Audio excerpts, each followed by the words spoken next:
Bonjour à tous. Eh bien, aujourd'hui, nous sommes le 1er mai. En France, le 1er mai est férié, on ne travaille pas. Qu'est-ce qu'on fait habituellement ce jour-là? Eh bien, on passe la journée en famille. On va au marché ou chez le fleuriste pour acheter du muguet, la fleur traditionnelle pour le 1er mai.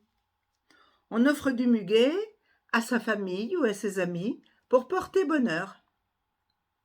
On regarde les informations à la télévision et spécialement les défilés de syndicats dans les rues des grandes villes. Et on va manifester contre les problèmes liés aux conditions de travail. Alors, le muguet, cette petite fleur, en forme de clochette blanche. On dit qu'elle porte bonheur.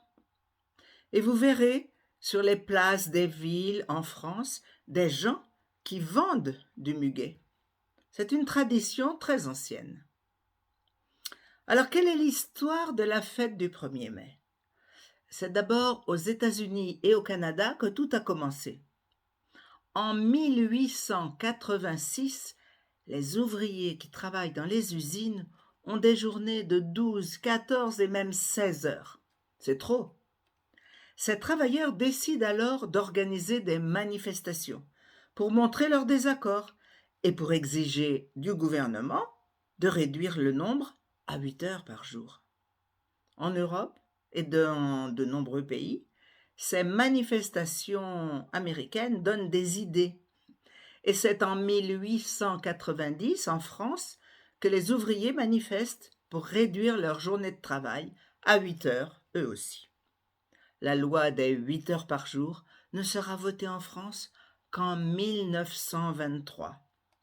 Et c'est un congé payé depuis 1947. Alors, ce brin de muguet que m'a donné ma voisine, je vous l'offre aujourd'hui pour vous apporter le bonheur.